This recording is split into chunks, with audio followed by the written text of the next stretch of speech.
यसमा राजनीतिमा चाहिँ नेपाली कांग्रेस पर्ख र हेरको अवस्थामा बसिरहेको छ। अफरहरू गइसके, बुढा नीलकण्ठ अवसरहरू पुगिसकेका छ। त्यहाँनेर के हुन्छ, निकास दिन कांग्रेस अगाडि बढ्न सक्दैन। सुदर्शनजी बडो गजब कुरा गर्नुभयो तपाईँ। अब माफ गर्नु होला, मैले यो शब्द चयन गर्दा राम्रो हुन्छ कि हुँदैन हैन। उहाँहरूको जसले अफर गर्यो, दुवै थरी भन्छन्, अफर गर्यो भन्छन्, उहाँहरूको राजनीतिक लिङ्ग छुट्टियो। मलाई माफ गर्नु होला, म यो शब्द प्रयोग गर्दैछु। उहाँहरूको राजनीतिक लिङ्ग छुट्टियो कि छुट्टिएन आजको मितिमा? के यतै कुदेर हुन्छ? हुँदैन नि त। मैले अघिदेखि भन्दैछु, कानुनको आँखामा, संविधानको आँखामा नेकपा पार्टी अहिले एउटै छ। विश्लेषण के गरिन्छ भने अब बन्ने प्रधानमन्त्री पनि कतै न कतैको आशीर्वाद लिएर टीका लगाएर आउने हो। विगतले पनि यही देखाएको, अब पनि यही हुन्छ भन्ने विश्लेषण पनि त छ नि। होइन, तपाईँसँग असहमत भइरहनु पर्ने म देख्दिनँ। तर यसरी नै के देश यसरी नै कसैको आशीर्वाद माग्ने? जनता जनार्दन हुन्, जनता शक्तिको स्रोत। किन निर्वाचन गर्ने त्यसो भए? जनताप्रति उत्तरदायित्व कोही पनि देखिएन। यस, यहीँनिर गल्ती भएको छ। यो त्यसै आएको होइन। त्यो के प्रचण्ड जतिको मान्छेले बिर्सेर त्यस्तो अभिव्यक्ति दिया होला। केपी ओली जस्तो व्यक्तिले बिर्सेर सामन्त गोवालाई सुटुक्क राति ल्याएर भेट्या होला त? होइन नि त। यो त चाहिने हामी त गोटी बन्यौँ क्या, हाम्रो नेताहरू गोटी बने। विदेशी शक्ति गोटी भनेर सिंहदरबारको प्रधानमन्त्रीको कुर्सीमा बस्न त मिलेन होला नि त। त्यसैले तपाईँ यही कुरा गर्नुहुन्छ, तपाईँको यही कुराले गर्दा तपाईँ पनि माथि जान सक्नुहुन्न। यहाँनिर नगए के गरौँ त? देशको लागि राजनीति गर्ने हो, देशको लागि राजनीति गर्न पाइन्न भने गइँदैन। जुवा खेल खेलौँ, जित हुँदा तिमी र मैले जित्ने तर हार्दा देशले हार्ने भनेर तपाईँले आज मात्रै टिप्पणी लेख्नु भएको छ। लेखेको छ। के भन्न खोज्नु भयो यो स्पष्ट पार्नुहोस्। हेर्नुहोस्, वास्तवमा यो खोल्नै पर्ने भयो तपाईँले भनिसकेपछि होइन। वास्तवमा नेपाली राजनीतिका नेताहरू जुवाडे जस्तो देखिए। जुवाको खालमा गएपछि जुवाको पात्र बनाउनु भएको छ। यस, जुवा म यतिसम्म सुन्ने गर्थेँ पहिला जस्तै जुवामा षड्यन्त्र हुन्छ। पाण्डव र कौरवको बीचमा जुवा खेलाइयो, षड्यन्त्र थियो त्यहाँ होइन। 5 पाण्डवलाई वनवास पठाउने षड्यन्त्र थियो त्यहाँ। नेपाली राजनीतिका चाहिँ पण्डितहरू, नेताहरू पनि जुवाको खालमा बसेको जुवाडे जस्तो। कानुनी रूपमा विभाजित नभएसम्म काङ्ग्रेसले त एउटै देखिराखेको छ, दुनियाँले एउटै देखाएको छ, कानुनको आँखाले एउटै नेकपा देखाएको छ अहिलेसम्म। भलै एउटा चाहिने सत्तामा एउटा सडकमा थिए, आज पनि त्यो परिस्थिति छ भन्ने मलाई लाग्छ। तथापि त्यो चाहिने व्यावहारिक रूपमा त्यो भए तापनि कानुनी रूपमा त त्यो त छैन, वैधानिक रूपमा त्यो त छैन। त्यसपछि वैधानिक रूपमा जब नेकपा दुई ठाउँमा पुग्छन् तब यस्ता चाहिने कुराहरू अझै बढेर जाला भन्ने मलाई लाग्छ। त्यो सम्भावना चाहिँ प्रबल छ, एकदमै प्रबल छ। म राजनेता बन्छु भन्ने सोचमा आउन सक्छ नि त। आउँदैन भनेर ठेल्न त मिलेन नि त। जुन नेताले नेता जन्माउँछ, यो समाज, यो संस्कृति, यो परम्पराबाट हुर्किएर यो राजनीति गर्दै आएको मान्छेलाई तपाईँले एक उहाँको सोच परिवर्तन आउन सक्छ। हेर्नुहोस्, प्रतिकूल परिस्थितिलाई अनुकूल बनाउने नेता राजनेता हो होइन। अहिले कसलाई राजनेता भनेर लेखे गर्छन् नि ठिटाहरूले, त्यो गलत हो क्या वास्तव। जसले अनुकूल परिस्थितिलाई प्रतिकूल बनाउँछ त्यो राजनेता कहाँबाट हुन्छ? नेभर, हुन सक्दैन। मेरो परिवारसम्म प्रतिकूल परिस्थितिलाई अनुकूल बनाएर नेतृत्व प्रदान गर्न सक्ने कौशलता जोसँग हुन्छ त्यो चाहिँ राजनेता हो। नमस्कार, आजको सन्दर्भमा यहाँहरूलाई हार्दिक स्वागत छ। म सुदर्शन आचार्य। दर्शकबिन, आजको सन्दर्भमा आज हामी नेपालमा देखिएको यो पछिल्लो राजनीतिक घटनासँगै जोडिएका विविध आयामहरू, विशेष गरी प्रतिनिधि सभा विघटन पछिको 3 महिनाको सर्वोच्चको बहस, त्यसपछि आइसकेको निर्णय र प्रतिनिधि सभा पुनर्गठन, यसमा सत्तारूढ दल नेपाल कम्युनिस्ट पार्टी नेकपाका 2 पक्ष र उनीहरूले पछिल्लो समय खेल्दै गरेको भूमिकामा नेपाली काङ्ग्रेसको भूमिका कस्तो छ? के नेपाली काङ्ग्रेस सत्तामा जानको लागि तयारी अवस्थामा बसेको हो अथवा नेपाली काङ्ग्रेस अझ 2 वर्ष प्रमुख प्रतिपक्षमै बस्ने हो त? यो आम चासोको विषय बनिरहेको अवस्था छ। यो बीचमा नेकपाका केही नेताहरू सभापति शेरबहादुर देउवालाई भेट्न समेत बुढा नीलकण्ठमा पुगेको प्रसङ्गले पनि केही राजनीतिक माहौल तातेको थियो। यसै क्रममा जसपासँग पनि त्यो पक्षले आफ्ना कुराकानी छलफलहरू अगाडि बढाइरहेको अवस्थामा अबको राजनीतिक समीकरण कसरी अगाडि बढ्ला र नेपाली काङ्ग्रेसको यहाँनिर भूमिका के रहन्छ, आज हामी यही विषयमा कुराकानी गर्ने जमर्को गर्नेछौँ। यसका लागि नेपाली काङ्ग्रेसका केन्द्रीय सदस्य युवा नेता धनराज गुरुङ हाम्रो स्टुडियोमा हुनुहुन्छ। स्वागत छ यहाँलाई। धन्यवाद छ। प्रतिनिधि सभा पुनर्गठन पछिको यो पछिल्लो राजनीतिक माहौल र यहाँको विश्लेषण। मुख्य कुरा त मुलुकमा संविधान एक प्रकारले डिरेल हुँदै थियो। संविधान डिरेल भएको अवस्थामा लोकतन्त्र पनि डिरेल हुन्थ्यो। सर्वोच्च न्यायालयको न्यायाधीश, प्रधान न्यायाधीश लगायत न्यायाधीशहरूलाई सबभन्दा पहिले मैले यो कार्यक्रममा आफ्नो विचारहरू राख्दै गर्दाखेरि धन्यवाद दिनुपर्छ। किन भन्दाखेरि सर्वोच्चले स्वतन्त्र ढङ्गबाट र न्यायालयको गौरव बढाएको छ। यो चाहिँ नि संविधान बचाइदिएर। राजनीतिक नेताहरूले त संविधान जलाउनै खोज्या हो। राजनीतिक नेताहरूले आफ्नो स्वार्थका लागि संविधान त कुल्चेकै हो। अझै त्यसमा पनि वर्तमान प्रधानमन्त्रीले त सिधै ठाडै संविधानलाई कुल्चिँदै अनधिकृत रूपमा, अनधिकार रूपमा अधिकार नभएको कुरालाई प्रयोग गर्दै अगाडि बढ्न खोज्दै हुनुहुन्थ्यो। त्यसलाई रोक्नु भएको छ, पहिला धन्यवाद। त्यसपछि न्यायाधीशहरूलाई धन्यवाद दिँदै अब चाहिँ नि पुनर्स्थापना त भयो, संसद पुनर्स्थापना त भयो। यसको अर्थ संविधान ट्र्याकमा त आयो। हामीले खोजेको एउटा संविधान ट्र्याकमा त आइपुगेको छ। तर अब हाम्रो भूमिका कसरी अघि बढ्ने भन्दाखेरि अब पुनर्स्थापित संसद भनेको सार्वभौम सत्ता जनताको सर्वोच्च संस्था हो। यसको गौरव बढाउने काम नेताहरूबाट हुनुपर्छ, राजनीतिक नेताहरूबाट हुन आवश्यक छ। आवश्यक छ, यस, एकदमै आवश्यक छ। म सुन्दैछु, म सांसदहरू किनबेच हुन्छन् रे, यस्तो नि त सुन्दैछु नि त, होइन? त्यस कारणले गर्दाखेरि सांसदहरू किनबेच हुने थलो भने त त्यो त फेरि फोरी खेल खेल्ने थलो जस्तो हुने भयो। यही नै र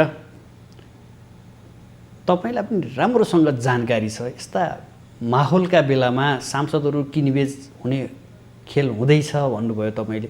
ठ्याक्कै भनिदिनुहोस् न, हुन्छ क्या हुँदैन? संसदभित्र कस्तो हुन्छ त्यो परिस्थिति, कस्तो हुन्छ?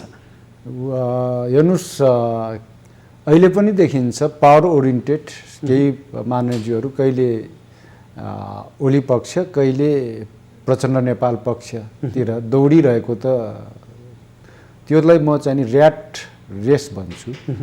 मूर्छा प्रवृत्ति त अहिले पनि देखिएकै छ, होइन? यो विचारले उहाँहरू 2 धारमा भएको होइन भन्ने मलाई लाग्छ, होइन? उहाँहरूको आन्तरिक किचलो हेर्दाखेरि कुनै सैद्धान्तिक त्यसलाई लेपन लगाउन त खोज्ला, तर सैद्धान्तिक लेपन लगाउँदैमा त्यो सैद्धान्तिकीकरण हुँदैन। नेकपा भित्रको विवादमा म त्यस्तो सैद्धान्तिक विचलनबाट त्यो विचलित भएको पनि म देख्दिनँ। न त त्यो चाहिँ नि जनताको बहुदलीय जनवाद भनेर एकदमै अडान लिएको अवस्था छ, न त चाहिँ नि अर्को पक्षबाट समाजवाद उन्मुख आदि इत्यादि 21औं शताब्दीको जनवाद भनेको छ भने जे भन्नुहोस्, तर त्यसलाई खास त चाहिँ नि त्यो आन्तरिक कुरा त्यो होइन। आन्तरिक कुरा भनेको व्यवस्थापन नै हो, पदीय व्यवस्थापनबाट उठेका प्रश्नहरू हुन् र किचल हो भन्ने मलाई लाग्छ। त्यसो भइसकेपछि त अब जहाँ सैद्धान्तिक कुरा हुँदैन त्यहाँ निश्चित रूपमा अर्को कुरा जोडिन्छ, अर्को पाटो जोडिन्छ। त्यो भनेको आर्थिक पाटो होला, होइन? त्यसो भएको कारणले गर्दाखेरि अहिले पनि के कारणले दौडिराखेका छन्। आज कतिसम्म देखियो भने असंवैधानिक कदम भनेर चाहिँ नि माधव नेपाल र प्रचण्डसँगै जुलुसमा धर्ना दिइराख्या, दिउँसो धर्ना दिने मान्छे बेलुका चाहिँ नि मन्त्रीको शपथ खाँदै गरेर त हाम्रै आँखाले देख्यौँ त, होइन? दिनभरि सडकमा असंवैधानिक कदम भनेर त्यही मान्छे ओलीजीबाट मन्त्रीको शपथ खाएको कुरा पनि धेरै दिन त भएको छैन। यसले त एउटा विकृत प्रवृत्तिको दृष्टान्त हो भन्ने मलाई लाग्छ, होइन? म कुनै व्यक्तिप्रति लान्छित छुइनँ, तर त्यो त विकृत प्रवृत्तिको दृष्टान्त त हो नि त। त्यो विकृत प्रवृत्ति पुनस्थापित संसदमा पनि आउँदैन, रहन्न भन्ने कुनै आधार पनि छैन। हामी विगतले पनि देखाएकै हो भन्न खोज्नु भयो तपाईँले? विगतमा हुन्थे र अहिले पनि हुन्छ भन्नुभयो? त्यो चाहिँ नि अहिले पुनस्थापित संसद भएर आउँदैमा सारा चाहिँ नि माननीयज्यूहरू सबै उस्तै त छैनन्, तर विकृत प्रवृत्तिमा रमाउनेहरू दुधले नुहाएर त आउँदैनन् नि त। दुधले स्वाट नुहाएर अब चाहिँ बडो राम्रो भइहाल्यो भन्ने कुरा त होइन होला। त्यस कारणले गर्दाखेरि अहिले पहिलो कुरो त त्यहाँ पुग्नको लागि नेकपा कानुनी रूपमा अहिलेसम्म एउटै छ, त्यहाँबाट कानुनी रूपमा विभाजित होला, होइन? त्यो अर्को चरणमा आउला। कानुनी रूपमा विभाजित नभएसम्म काङ्ग्रेसले त एउटै देखिराखेका छ, दुनियाँले एउटै देखाएको छ, कानुनको आँखाले एउटै नेकपा देखाएको छ अहिलेसम्म। भलै एउटा चाहिँ नि सत्तामा एउटा सडकमा थिए, आज पनि त्यो परिस्थिति छ भन्ने मलाई लाग्छ। तथापि त्यो चाहिँ नि व्यावहारिक रूपमा त्यो भए तापनि कानुनी रूपमा त त्यो त छैन, वैधानिक रूपमा त्यो त छैन।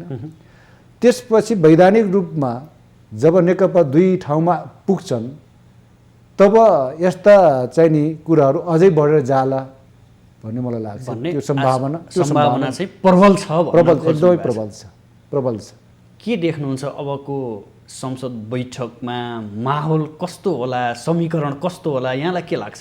होइन, अहिलेसम्म त हेर्नुहोस् सुदर्शनजी, कस्तो छ भने अब बडो अन्यलको परिस्थिति देख्छु म अहिलेसम्मलाई, आजको मितिसम्म। किन भन्दाखेरि मैले अघि नै भने वैधानिक रूपमा कानुनको आँखामा, संविधानको आँखामा नेकपा एउटै देखिन्छ भनेपछि अब संसद सचिवालयले अब नेकपालाई जुन कुर्सीहरू छुट्याइएको छ त्यो त सत्ता पक्षतर्फै छुट्याइएको छ, एउटै सिटमा गएर बस्नुपर्ने होला। अब त्यहीँ चाहिँ नि एउटै रोमा उहाँहरू वर्तमान प्रधानमन्त्री र भूतपूर्व प्रधानमन्त्री प्रचण्डहरू एउटै रोमा बस्ने हुन् कि होइनन्? उहाँहरूको त अझै कुर्सी पनि सँगसँगै होला, एउटै ठाउँमा बस्छन् कि बस्दैनन्, होइन? अथवा चाहिँ नि प्रधानमन्त्रीको रोतिर चाहिँ प्रधानमन्त्री गएर बस्दै गर्दा सत्तापक्ष रोमा बस्ने हुन् कि होइनन्? अब ल प्रधानमन्त्री मन्त्रीहरूको त छुट्टै ठाउँ होला, मन्त्री नभएकाहरू पनि त चाहिँ नि बस्नुपर्ने त होला, होइन? प्रचण्डसँगै बस्न पुग्छन् कि पुग्दैनन् नेम्बाङहरू, होइन? हिजो देखिनेवाला छ। अब यो बडो चाहिँ नि कानुनी रूपमा मैले भने कानुनी रूपमा नछुटिएसम्म त उहाँहरू त कानुनको आँखाले त सचिवालयले त संसद सचिवालयले चाहिँ नि ल तपाईँहरू यतापट्टि बस्नु, तपाईँहरू यतापट्टि बस्नु भनेर छुट्याउन त मिल्दैन। नमिल्ने अवस्थामा उहाँहरू त्यहीँ झगडा गरेर बस्नुहुन्छ कि त्यहीँ चाहिँ नि धकेल गर्नुहुन्छ कि अथवा चाहिँ अङ्गालो मार्नुहुन्छ? प्रश्न यो। त्यस कारणले गर्दाखेरि अहिलेको पुनस्थापित संसदमा यो अन्योलतालाई चिर्ने काम चाहिँ नि छिटोभन्दा छिटो स्वतन्त्र रूपमा रहेका संस्थाहरूले पनि त्यसको भूमिका खेल्नु पर्थ्यो, तर त्यो नालायकी पनि त देखिरहेछ। निर्वाचन आयोग Yes. यो ढिला सुस्ती एकदम निर्वाचन आयोग त नालायकै रहेछ भन्ने कुरो प्रष्ट हुन्छ। किन भन्दाखेरि निर्वाचन आयोगले चाहिँ नि आफू माथि आइसकेको कुरामा वर्तमान कानुनले जे भन्छ वर्तमान कानुनमा टेकेर निर्णय गर्नुपर्छ कि पर्दैन? पर्छ नि त, होइन? त्यस कारणले गर्दाखेरि तपाईँहरू जेसुकै गर्नुहोस् भन्न त मिलेन होला नि त। निर्वाचन आयोग भलै निर्वाचन घोषित निर्वाचन टर्यो होला, तर घोषित निर्वाचनका कारणले गर्दा आएका समस्याहरूको समाधान गर्ने दायित्वबाट विमुख हुन त मिल्दैन होला। निर्वाचन आयोग त्यसले विमुख हुन त मिल्दैन। किन भन्दाखेरि त्यहाँ सत्ता पक्षका ले दुईटा पार्टीमा एक अर्कोलाई चाहिँ कारबाही गरेको अवस्था छ। अब एउटा टुङ्गोमा निर्वाचन आयोग पुग्यो, 441 हो तपाईँहरूको चाहिँ केन्द्रीय समिति भनिसकेपछि त्यसलाई हेरेर टुङ्गो लगाउने होला सायद, होइन? अथवा के गर्ने हो त्यो विधि कागजको के गर्ने उनीहरूले जान्नु, निर्वाचन आयोगले जान्नुपर्छ। दायित्वबाट जिम्मेवारीबाट भाग्ने लुते बन्न मिल्छ। अझै पनि देखिनेवाला छ यहाँनिर हो। रमिता देखाउने काम यस्ता नालायक संस्थाहरूमा नालायक मान्छेहरू संस्थामा नेतृत्व गर्ने हुँदा संस्था नालायक त होइन, संस्थामा स्वतन्त्र पात्रहरू चाहिँ हो, पात्रहरू नालायक बने भन्ने मलाई लाग्छ। राजनीतिक नेताहरू त नालायक बने गर्नै नहुने काम गरिराख्छन्। हुँदा अब स्वतन्त्र आयोगहरू पनि नालायक बन्न थाल्यो। चाहिँ यो त नेताहरूको पुच्छर हल्लिए जस्तो हल्लिरहने भए त्यसलाई किन स्वतन्त्र आयोगहरू बन्ने? निर्वाचन आयोग, अख्तियार आयोग भनेर आदि इत्यादि छन् नि त थुप्रै आयोगहरू। किन हामीले चाहिँ स्वतन्त्र आयोगहरू हुन् भने किन भनिरहनु पर्यो? सत्ताको पुच्छर जस्तो, नेताहरूको पुच्छर जस्तो जता हल्लाउँछ भएनन् भन्ने तपाईँको विचार? एकदमै म त्यो देख्छु। यदि सुझबुझ पुर्याएन भने नेताहरूले पुरानै प्रवृत्ति दोहोऱ्याउन थाल्यो भने अस्थिर हुन्छ। तर एउटा कुरा के प्रश्न हुनुपर्छ भने कि चाहिँ नि यो चाहिँ नि प्रवृत्ति जुन छ त्यो प्रवृत्तिलाई चिर्नका लागि नयाँ ढङ्गबाट नयाँ सोच नयाँ तरिकाबाट पनि जान सकिन्छ नि त। पुनर्स्थापित संसदको गौरव बढाउने भनेको छु। पात्रहरू उनै छन्, ती पात्रहरूले चाहिँ नि हामी अब गार्जेनसिपको भूमिकामा बस्छौँ। देख्नुहुन्छ यहाँले यी पात्रहरूले जो वरिपरि घुमिरहेका छन् 8-10 जना पात्रहरू छ। यी पात्रहरू नैतिक रूपमा आचरण सुधार्लान्, जिम्मेवारी आफूभन्दा तल्लो पदका व्यक्तिहरूलाई देलान्, देशलाई समृद्ध बनाउन सहयोग गर्लान् भन्ने जस्ता पात्रहरू यहाँले देख्नुहुन्छ? अहिलेसम्म त म देख्दिनँ।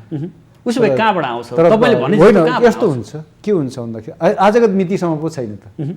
कसैको चाहिँ नि कसैको मन परिवर्तन हुन सक्छ नि, कसैको सोच परिवर्तन हुन सक्छ। म राजनेता बन्छु भन्ने सोचमा आउन सक्छ नि त। आउँदैन भनेर ठेल्न त मिलेन नि त। जुन नेताले नेता जन्माउँछ, यो समाज यो संस्कृति यो परम्पराबाट हुर्किएर यो राजनीति गर्दै आएको मान्छेलाई तपाईँले एक उहाँको सोच परिवर्तन आउला भनेर विश्वास गर्नुहुन्छ? हेर्नुहोस्, प्रतिकूल परिस्थितिलाई अनुकूल बनाउने नेता राजनेता हो, होइन? अहिले कसलाई राजनेता भनेर लेखे गर्छन् नि ठिटाहरूले, त्यो गलत हो क्या वास्तव। जसले अनुकूल परिस्थितिलाई प्रतिकूल बनाउँछ त्यो राजनेता कहाँबाट हुन्छ? नेभर, हुन सक्दैन। मेरो परिभाषामा प्रतिकूल परिस्थितिलाई अनुकूल बनाएर नेतृत्व प्रदान गर्न सक्ने कौशलता जोसँग हुन्छ त्यो चाहिँ नि राजनेता हो।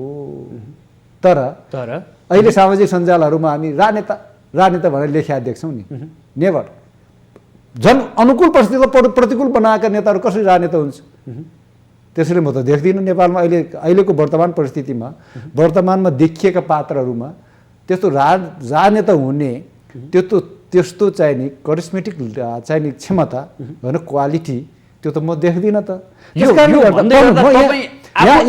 पार्टीको पनि कुरा गर्दै एउटा कुरा मैले समग्रतामा भन्दैछु सुदर्शनजी, यहाँ एउटा कुरा प्रष्ट के देखिन्छ भने हो अब अवसर छ, उहाँहरूलाई अवसर छ। त्यो अवसर के हो भन्दाखेरि म कहिलेकाहीँ के हुन्छ भने सधैँ पद लिएर राजनेता भइँदैन नि त। प्रधानमन्त्री भइन्छ, मन्त्री भइन्छ, तर राजनेता हुन गाह्रो छ। प्रधानमन्त्री हुन सजिलै होला, मन्त्री हुन सजिलो छ, तर राजनेता हुन धेरै गाह्रो छ। हो, त्यो अवसर आउँदैछ, त्यो अवसर गुमाउनु हुन्न भन्ने मलाई लाग्छ। अहिलेको देखिएका नेतृत्व वर्गमा देखिएका, नेपाली राजनीतिको नेतृत्व मण्डलमा देखिएका पात्रहरूले यो अवसरलाई चुकाउन हुन्न भन्ने मलाई लाग्छ। त्यो अवस्था आयो भने सायद मलाई लाग्छ उहाँहरूलाई इतिहासले पुरस्कृत गर्छ, इतिहासले उहाँहरूलाई दण्डित गर्दैन, पुरस्कृत नै गर्ला। त्यो अवसर किन चाहिने खोज्दैन? त्यसैले मैले भने नि त्यो कसैको सोच परिवर्तन आइदिन सक्छ नि त। अब यहाँले के देख्नुहुन्छ यो नैतिकता हराउँदै गएको हो नेपाली राजनीतिमा? त्यो त मैले धेरै अगाडिदेखि भन्दै आएको विषय हो कि नेपाली राजनीतिमा नैतिकता खडेरी परेको छ भनेर धेरैपल्ट भन्दै आएको छु र त्यो चाहिँ नि सांसद किनीबेच अहिले मात्रै भएको त होइन होला, धेरै वर्ष अगाडि सुनेका थियौँ हामीले। कति सांसदहरू एकैचोटि बिरामी भएर ब्याङ्क उडेको पनि सुन्यौँ, देख्यौँ, सुन्यौँ होइन। कति सांसदहरूलाई चाहिँ नि भेडा बाख्रा थुने झै होटल थुनेको पनि हामीले देख्यौँ, सुन्यौँ, देख्यौँ होइन। हाम्रै आँखाले देखेको र भयो, त्यो पनि टाढाको विषय भएन। रातारात चाहिँ नि सरकार भत्काउने र बनाउने खेलाहरू पनि देख्यौँ। अब यति लामो राजनीतिक यात्रामा बहुदलीय व्यवस्था हुँदै गणतान्त्रिक नेपालमा आइपुग्दैन, त्यही छ स्थिति, त्यही देखिन्छ। व्यवस्था त परिवर्तन गऱ्यौँ, व्यक्ति पनि परिवर्तन गऱ्यौँ, तर व्यक्तिको व्यक्तित्व र चरित्र परिवर्तन गर्न सकेनौँ। प्रवृत्ति परिवर्तन गरिएन। प्रवृत्ति जुन छ कहाँनिर चुक्यौँ? हो, प्रवृत्तिमा चुक्यौँ। प्रवृत्ति जुन चाहिँ नि हामी बस्छौँ, एउटा कुरा भ्रष्टाचार विरुद्ध, भ्रष्टाचारलाई शून्य सहनशीलता भन्छौँ नि। साधु नेता सुशील कोइराला प्रधानमन्त्री हुँदाखेरि पनि भ्रष्टाचार विरुद्ध शून्य सहनशीलता भन्नुभएको थियो। त्यसपछिका सद्य नेताहरू प्रधानमन्त्री हुँदाखेरि पनि भ्रष्टाचार विरुद्ध शून्य सहनशीलता नारा त एउटै हो। भन्न चाहिँ त्यो शब्द नछुटाउने, छुटाउनुहुन्न, उहाँहरू कसैले छुटाउनुहुन्न। तर के त भन्दाखेरि सुशील कोइरालाले आफूले भ्रष्टाचार गर्नु भएन, तर नियन्त्रण गर्न सक्नु भएन।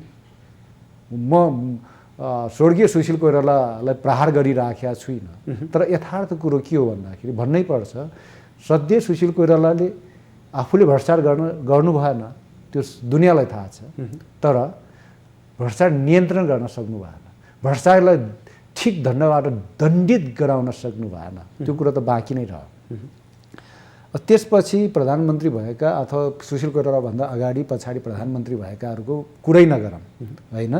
भ्रष्टाचार यति धेरै मौलाइराखेको छ, त्यस कारणले गर्दाखेरि अब त झन् कस्तो देखियो भने अब टिकटै किनबेच हुन थाल्यो चुनावमा भनिसकेपछि। अब तपाईँ हामीले कहाँ नैतिकता खोज्ने राजनीतिमा, कुरो यहाँनिर छ। त्यसो भएको कारणले गर्दाखेरि अब यो राजनीतिलाई सलक्क चाहिँ पल्टाएर अर्को दिशामा लैजानु छ, अर्को दिशामा लैजानु छ त हामीलाई त। यो सधैँ यसैमा यो फोहोरी पोखरी छ, त्यसैमा नुहाएर तपाईँहरू जस्ता युवा नेताहरूले सुदर्शनजी फोहोरी पोखरीमा नुहाएर शुद्ध बन्छु भन्न मिल्छ? मिल्दैन। हो, फोहोरी छ भने फोहोरी पोखरीलाई सफा गर्नु पर्यो, पानी बदल्नु पर्यो, पानी बदल्नु पर्यो नि त। तर त्यही पोखरीमा डुबुल्की मार्न तपाईँहरू जस्ता युवा नेताहरू पनि सँगसँगै जानुहुन्छ क्या? होइन, यसरी अहिले यो फोहोरी चाहिँ नि पोखरी सफा गर्न त त्यहीँ पस्नु पर्यो नि त। हात बाँधेर बाहिर यसै फोहोरी पोखरीको डिलमा उभिएर फोहोर भयो सफा गर भनेर निर्देशन दिएर सफा हुन्छ र? त्यही फोहोरी पोखरीमा हाम फालेर त्यो पानी कसरी फाल्ने उपायहरू लगाएर सफा गरेर अनि त्यसपछि पानी बदलौँ, नयाँ पानी हाल्नु पर्यो। त्यही बाटोमा हुनुहुन्छ अहिले? हामी त्यही बाटो खोजिरहेका छौँ। त्यही भएर मैले अघि भनेको थिएँ नि, अबको पुनर्स्थापित संसदमा यिनै गिनेका अनुहारहरूले किनारामा उभिएर अब हामीबाट यो पानी सफा गर्न सकेनौँ, लौ क्षमतावान युवा हम फाल भनेर यही अहिलेको चाहिँ नि संसदभित्रैबाट एकजना होनहार युवालाई किन नेतृत्व दिन सकिन्न र? सकिन्छ नि, मजाले सकिन्छ, मजाले सकिन्छ। हो, राजनेता मैले अफसर भनेको थिएँ नि, अब त अफसर भने खालि आफै भएर अफसर होइन, अब राजनेता हुने अफसर आछ हाम्रो यिनी गिनेका नेताहरूलाई, अहिलेसम्म खाइपाइ आएका नेताहरूलाई होइन। उहाँले त्यो अफसर कसले चाहिँ नि लिएर अघि बढ्ने हो, उहाँको आफ्नो हातमा हुन्छ। खालि पद मात्रै लिएर त नेता त भइहाल्ला, तर राजनेता हुन सकिँदैन। त्यस कारणले राजनेता हुने अवसर छ। त्यो अवसर भनेको होनहार क्षमतावान, जसरी नरेन्द्र मोदी एउटा चाहिँ नि आफ्नो केन्द्रको पदाधिकारी पनि नभएको अवस्थामा, पार्टीको पदाधिकारी पनि नभएको अवस्था उहाँलाई जुरुक्कै एउटा क्षमतावान युवा हो, क्षमतावान व्यक्तित्व हो, उहाँलाई नै पार्टीको अब चाहिँ प्रधानमन्त्रीको रूपमा बढाउनु पर्छ, बढाएको होइन भाजपाले। त्यस्तै गरेर करिस्मेटिक लिडरहरू छन् नयाँ पुस्तामा, त्यस्तोलाई चिन्नु पनि सक्नु पर्यो, ल्याउनु पर्छ। किन नल्याउने? मभन्दा जुनियर भन्न मिल्दैन। धनराज गुरुङले सिनियर र जुनियरको कुरा कहिल्यै गर्नु हुँदैन। अब भनिदिनुहोस्, यो अहिलेको जुन राजनीति छ नि, यसमा राजनीतिमा चाहिँ नेपाली काङ्ग्रेस पर्खर हेरेको अवस्थामा बसिरहेको छ।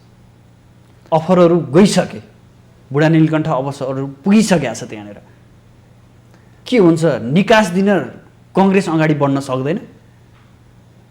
सुदर्शनजी बडो गजब कुरो गर्नुभयो तपाईँ।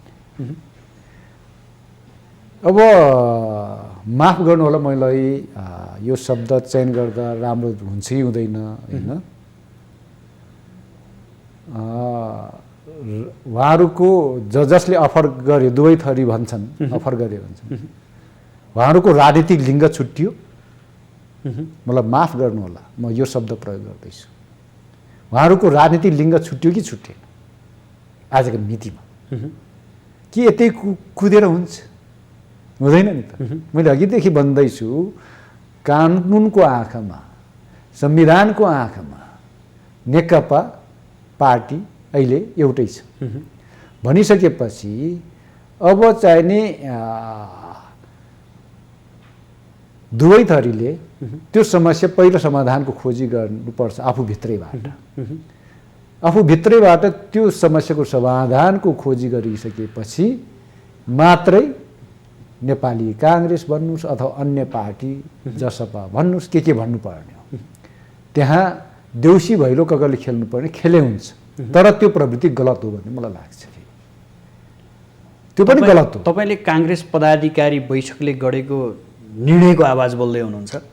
निश्चित रूपमा हामी काङ्ग्रेसको संस्थागत निर्णय नै के हो भन्दाखेरि कि नेकपाको कानुनी आँखामा के हो त नेकपा अहिलेको दिनमा, त्यो प्रश्न नभएसम्म काङ्ग्रेसले कसैलाई धाप मार्ने होइन। हामी चाहिँ नि धाप मार्न गौडो भन्छौँ हामी बोलीचालीको भाषामा, गाउँघरको भाषामा। गौडो चियाएर बस्यो भने धाप मार्न पाइन्छ भन्ने चलन छ हामीतिर। हो, धाप मार्न बस्या होइनौँ हामी। नेपाली राजनीतिको गौडोमा विगतमा नेपाली काङ्ग्रेस गौडै कुरेर बसेको देखिन्थ्यो त। यो पनि अवसर हो भन्ने पनि छन् होइन सुदर्शनजी?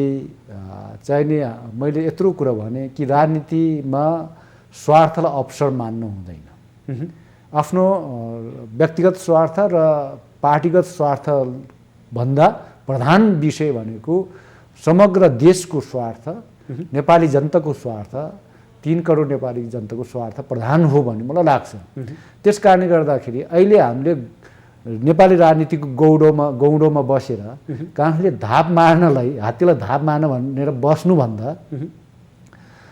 चाहिँ नि त्यो कुरालाई म त्यति धेरै उचित मान्दिनँ। उचित ठान्नुहुन्न। यद्यपि त्यो अवस्था आयो भने तपाईँहरू जस्ता युवा नेताले के अभिव्यक्ति दिनुहुन्छ? हेर्नुहोस्, मैले प्रष्ट रूपमा भन्दै आएको छु कि चाहिँ नि हामी त्यो गौँडो चियाएर बस्ने प्रवृत्ति पार्टीमा छँदै छैन, पाल्नु हुँदैन। पार्टीले त्यस्तो प्रवृत्तिलाई अगाडि बढावा पनि दिनु हुँदैन। हेर्नुहोस्, त्यसैले प्रष्टै म के भनिराखेको छु, अघि नै मैले भनेको थिएँ एउटा शब्द, पुनर्स्थापित संसदको गौरव बढाउने काम काङ्ग्रेसको भूमिका हुन्छ। अब यसरी बुझौँ यसलाई, यसरी भन्दै देशलाई निकास दिने अवस्था आयो, देश थप अन्योलतातर्फ जान थाल्यो भने प्रजातन्त्रको हिमायती ठान्ने नेपाली काङ्ग्रेसले कुनै न कुनै भूमिकामा देशलाई निकास दिन्छ।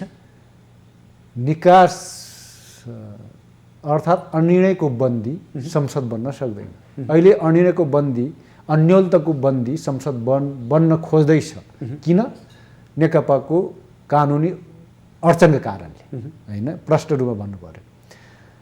अब पहिलो कुरो त त्यो कानुनी रूपमा कसरी अघि बढ्छ, पहिलो कुरो, होइन। दोस्रो कुरो, हामी त्यो अन्योलतालाई चिर्न चाहन्छौँ। तेस्रो कुरो, अन्योलतालाई चिर्दै गर्दाखेरि आफ्नो स्वार्थलाई भन्दा देशको स्वार्थलाई माथि राख्छौँ। चौथो कुरो, निराश जनताले वास्तवमा जे भन्नुहोस् निराशै छन्। संसद पुनर्स्थापित नभए पनि जे भन्नुहोस् निराश अवस्था हो यो। वास्तवमा नेपाली राजनीतिमा यो निराशाको चरम उत्कर्ष पुगेको अवस्था म देख्दैछु। त्यो निराशलाई आशमा बदल्नु पर्यो नि त। निराशालाई आशामा बदल्नु पर्छ। त्यसैले मैले अघि एउटा आशा जगाउने के त भन्दाखेरि त्यो चाहिँ नि राजनेता जन्मै नै, मैले अघि नै भने। मैले तपाईँले लेखेको एउटा गद्य कवितात्मक रूपमा एउटा टिप्पणी लेख्नु भएको छ तपाईँले। जुवा खेल खेलौँ, जित हुँदा तिमी र मैले जित्ने, तर हार्दा देशले हार्ने भनेर तपाईँले आज मात्रै टिप्पणी लेख्नु भएको छ। लेखेको छ। के भन्न खोज्नु भयो यो स्पष्ट पार्नुहोस्। हेर्नुहोस्, वास्तवमा यो खोल्नै पर्ने भयो तपाईँले भनिसकेपछि, होइन। वास्तवमा नेपाली राजनीतिका नेताहरू जुवाडे जस्तो देखिए। जुवाको खालमा गएपछि जुवाको पात्र बनाउनु भएको छ। यस, जुवा म यतिसम्म सुन्ने गर्थेँ पहिला, जस्तै जुवामा षड्यन्त्र हुन्छ। पाण्डव र कौरवको बिचमा जुवा खेलाइयो, षड्यन्त्र थियो त्यहाँ, होइन। 5 पाण्डवलाई वनवास पठाउने षड्यन्त्र थियो त्यहाँ। नेपाली राजनीतिका चाहिँ पण्डितहरू, नेताहरू पनि जुवाको खालमा बसेको जुवाडे जस्तो। जुवाको खालमा बसिसक्यो जुवाडेले, हार्नेले पनि उठ्न चाहन्न। हेर्नुहोस् है, जित्नेले पनि उठ्न चाहन्न। जित्नेले जितिराखेको छ, उठ्दैन। हार्नेले चाहिँ नि पनि उठ्न चाहँदैन, बरु आफ्नो श्री सम्पत्ति सबै राख्न चाहन्छ। दाउमा भनाइ छ नि, त्यसरी त नलिउँ, तर दाउमा आफ्नै परिवारलाई पनि राख्न पुग्छ जुवाडीहरू। कुरा बुझ्नुभयो नि मेरो कुरा, प्रष्ट। त्यस्तै गरेर देशको अस्मितासँग मतलब रहेन, स्वार्थसँग मतलब रह्यो। स्वार्थसँग देश जनता। यहाँ बस्नुहोस्, मलाई यहाँ भन्न दिनुहोस् अलिकता। श्रद्धेय प्रधानमन्त्री, हाम्रो श्रद्धेय प्रधानमन्त्रीले देशको समस्या समाधानको लागि विदेशी प्रधानमन्त्रीहरूसँग आँखामा आँखा जुदाएर कुरा गर्न सकोस्, हाम्रो शुभेच्छा त्यो, नेपाली जनताको शुभेच्छा त्यो। तर श्रद्धेय प्रधानमन्त्रीले अर्को देशको प्रधानमन्त्रीसँग होइन, अर्को देशको खुफिया एजेन्सीको प्रमुखसँग राति 2 घन्टा वार्ता गर्छन्। हाम्रो शिर नुग्यो त्यहाँ। फेरि पूर्व प्रधानमन्त्रीले के भन्छ, हामी अर्को देशकोलाई पनि कम्फर्टेबल हुने गरेर सरकार बनाउँछ भन्छन्। भनेपछि जुवाडीहरू होइनन् यिनीहरू। देशको सार्वभौमिकताका लागि सरकार बनाउने कि देशको सार्वभौमिकता बचाउनको लागि सरकारमा बस्ने कि सार्वभौमिकतालाई कुल्चेर विदेशीको इसारामा चल्ने।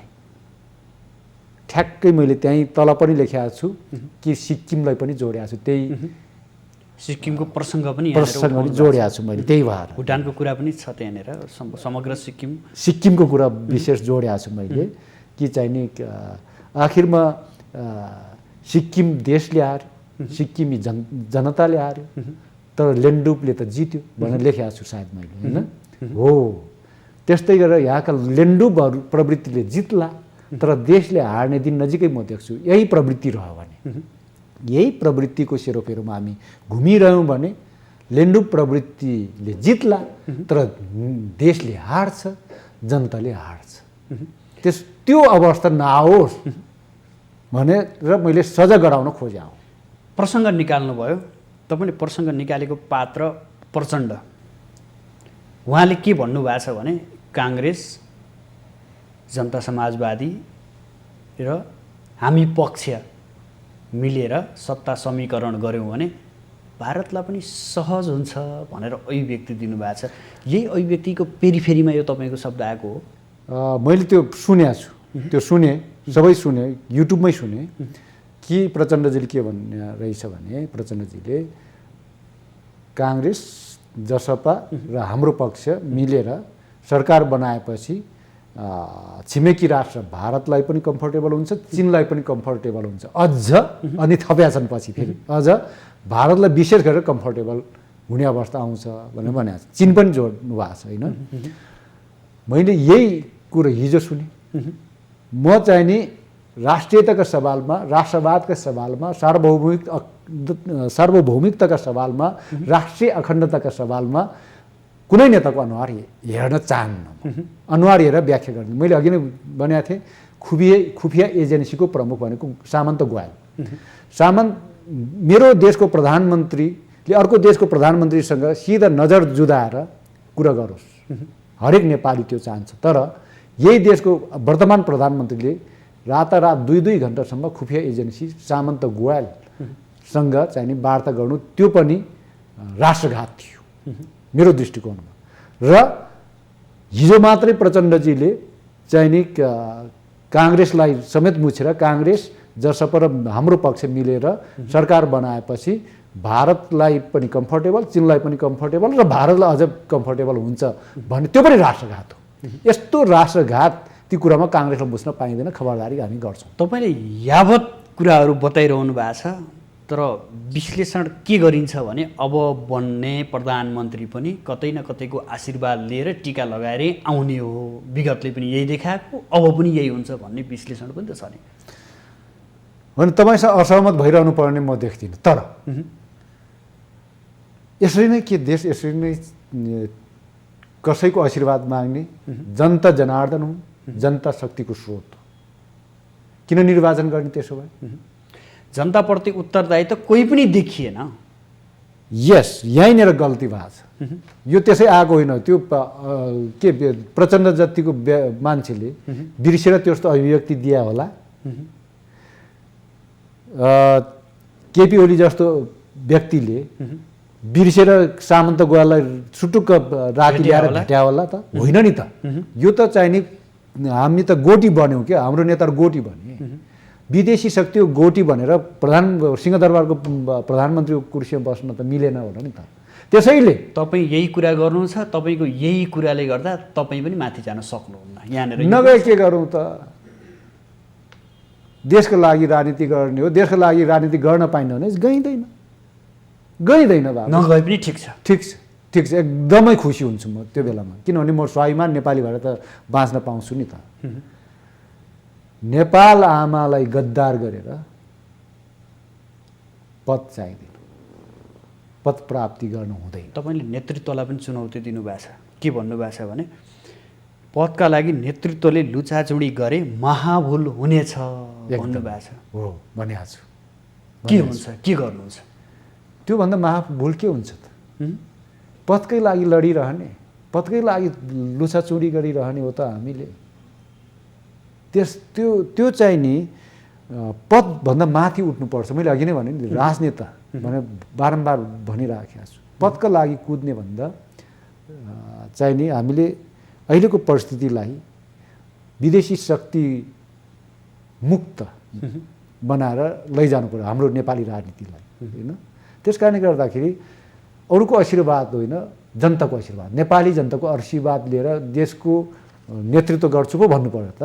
तपाईँले यसो भनिरहनु भएको छ यहाँ उत्तर दक्षिणको तेस्रो निश्चित देशको रूपमा दौड तपाईसँग त सुरु भइसकेको छ। निश्चित रूपमा चलखेल छ।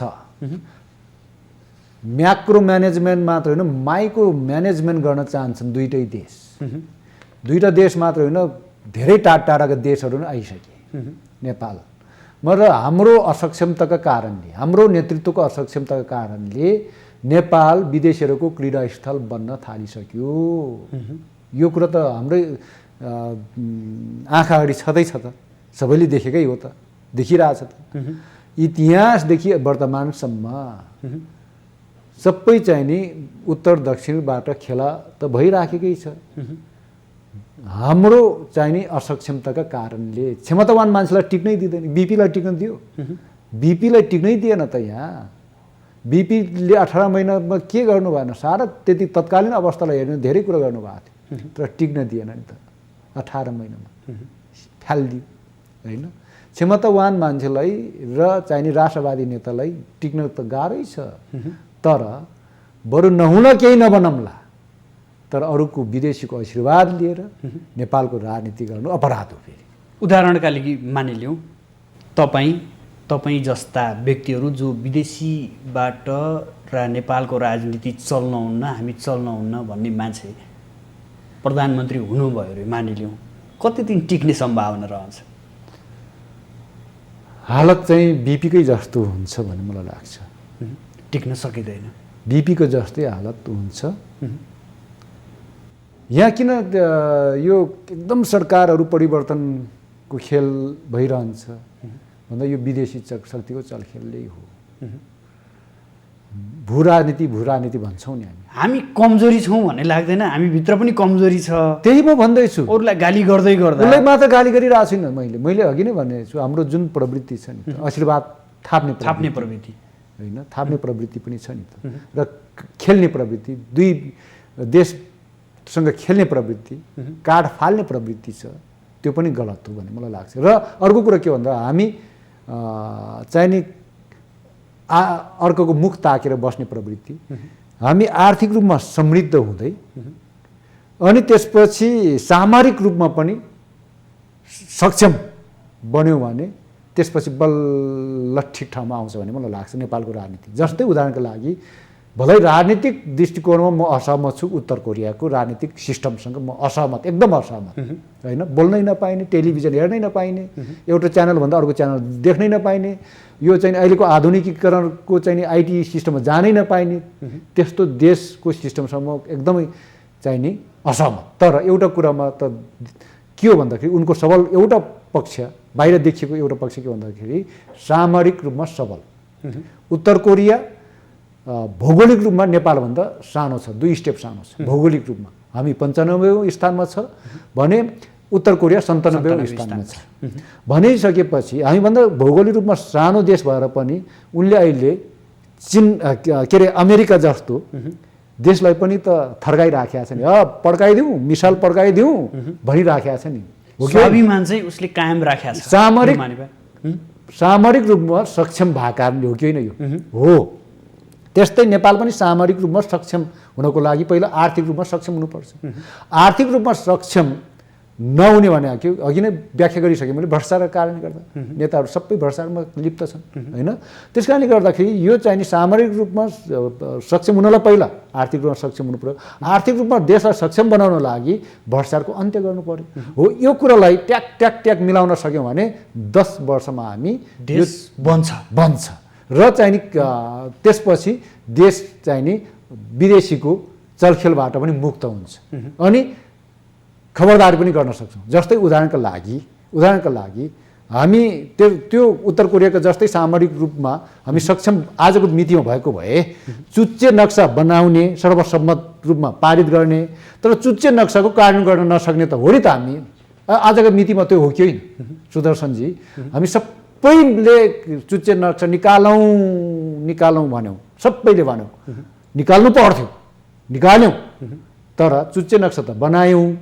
तर त्यो चुच्चे नक्सामा बसिराख्या विदेशी सेनालाई त भगाउन सकेका होइन नि त भाग नत्र हाम्रो त्यो ठाउँबाट भाग लिम्पियाधुरा कालापानी लिम्पियाधुरा लिपुलेक छोड नत्र मिसाइल पड्काइदिउँ भन्ने बित्तिकै भाग्थ्यो नि त। यो आवरणले केही हुँदैन भन्न खोज्छु। यस, यो चाहिँ नि हामी हेर्नुहोस् यी धेरै कारणले गर्दा हामी हेप्पिएका छौँ, पेलिएका छौँ। हेर्नुहोस्, पेलिएका छौँ, हेप्पिएका छौँ। त्यस कारणले गर्दाखेरि मैले 1 2 3 गरेर भने यदि राष्ट्रपतिको समर्पण हो भने पहिला भ्रष्टाचार रोकौँ अनि देश विकासलाई द्रुततर गतिमा आर्थिक विकासमा लैजाउँ र आर्थिक विकासको सम्भावना प्रचुर सम्भावना छ, प्रचुर सम्भावना। सुनको चाहिँ नि चटियामाथि बसेर भिखारी बनेका छौँ वास्तवमा हामी। यहाँ के छैन, सब थोक छ। यहाँ व्याख्या गर्ने समय मसँग छैन, तपाईँसँग छैन, तर व्यापक रूपमा हामीसँग चाहिँ नि न एउटा खानी उत्खनन भाषा आजको दिनसम्म त्यतातर्फ ध्यानै छैन। उही सत्ताको लुछाचुडीमा मात्रै कुर्सी मात्रै छ। यो अब 6 महिना भए पनि प्रधानमन्त्री हुन पाऊँ भने चाहिँ नि पूजा गरेर बस्ने भएपछि देश बन्छ। अनि प्रधानमन्त्री बनेपछि मेरो कार्यकाल बढेर जाओस् पशुपतिनाथ भनेर चाहिँ नि बसिरहने हो। पशुपतिनाथको दर्शन गर्नुपर्छ, पूजा गर्नुपर्छ। विदेशी प्रधानमन्त्रीहरू त आएर पशुपतिनाथमा पूजा गर्छन्, मुक्तिनाथमा पूजा गर्छ। हामीसँग शक्तिपीठहरू छन्, त्यसलाई एउटा चाहिँ धार्मिक पर्यटनमा ढालेर त्यसलाई पनि फेरि आर्थिक चाहिँ परिचालनको दृष्टिकोणमा पनि लिएर जान सकिन्छ। हामीसँग हाम्रो भूमि त तपोभूमि हो, नेपाल भनेको तपोभूमि हो।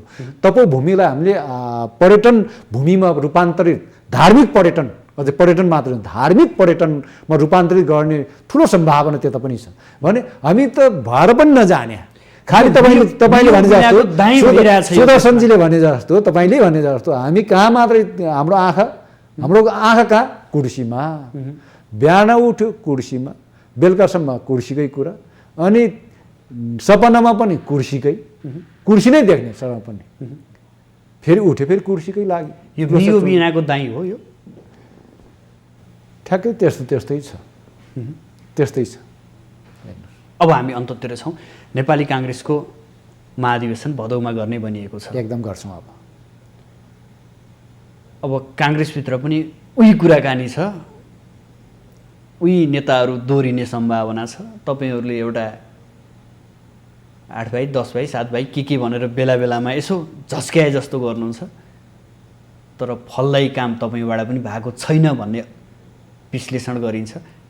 साँच्चै भनिदिनुहोस्, अब 14औं महाधिवेशनमा कस्तो नेतृत्व आउँछ नेपाली काङ्ग्रेसमा र काङ्ग्रेस कसरी अगाडि बढ्छ छोटकरीमा? 14औं महाधिवेशनमा भ्रष्टाचार विरोधी अभियान चलाउनेहरूको नेतृत्व स्थापित हुन्छ र त्यो नेतृत्वको एजेन्डा नै भ्रष्टाचारका विरुद्ध देशमा भएका ठुला भ्रष्टाचारका काण्डहरूमा कोट्याई फाइल निकाल्न लगाएर दण्डित गर्छौँ हामी। हाम्रो नेतृत्व कस्तो आउँछ? यिनै मैले भने 4-5 जना नेतृत्व आउँछ, त्योभन्दा तल्लो नेतृत्व अब आउँछ। मैले भने कि अब भ्रष्टाचारका विरुद्धमा अभियान चलाउन सक्ने, भ्रष्टाचारका विरुद्धमा एजेन्डाहरू उठान गरेर त्यो एजेन्डाको चाहिँ नि अन्त नभएसम्म, छानबिन नभएसम्म अगाडि बढाउन सक्ने त्यो ढङ्गबाट हामी आउँछौँ। त्यस्तो नेतृत्व ल्याउनु तपाईँहरू तयार हुनुहुन्छ? स्वयं हामी पनि पदाधिकारीमा जान्छौँ र चाहिँ नि मूल नेतृत्वमा त्यस्तो व्यक्तित्वलाई स्थापित गरेर अगाडि बढ्छौँ। काङ्ग्रेस निर्णायक भूमिकामा हामी रहन्छौँ। काङ्ग्रेस अझै बलियो भएर जनजनसम्म पुग्छ। निश्चित रूपमा भ्रष्टाचार विरुद्धको अभियान सिङ्गो पार्टीले चलाएपछि त त्यो जनजनको मनमनमा काङ्ग्रेस स्थापित गर्छौँ। हस्, यहाँसम्म आइदिनु भयो, आफ्नो महत्त्वपूर्ण समय र महत्त्वपूर्ण विचार व्यक्त गरिदिनु भयो, यसको लागि यहाँलाई विशेष धन्यवाद। यहाँलाई पनि हार्दिक धन्यवाद दिन चाहन्छु। धन्यवाद छ। आदरणीय दर्शकबिन, आज हामी पछिल्लो यो राजनीतिक घटनाक्रम र यसभित्र देखिएका विभिन्न आयामहरू, यसमा नेपाली काङ्ग्रेसको भूमिका र नेपाली काङ्ग्रेसले आगामी दिनमा तय गर्नुपर्ने रणनीति र देशलाई सबल, सक्षम र जनतालाई थप सफल बनाउनको लागि कस्तो नेतृत्व आवश्यक पर्छ र यसका लागि हामी नेतृत्व कसरी चयन गर्ने भन्ने विषय लगायतका विषयमा आधारित रहेर आजको छलफल चलायौँ। यसका लागि नेपाली काङ्ग्रेसका केन्द्रीय सदस्य युवा नेता धनराज गुरुङ हुनुहुन्थ्यो। भोलि नयाँ विषय र नयाँ पात्रका साथ उपस्थित हुनेछौँ। आजलाई भने बिदा दिनुहोस्। नमस्कार।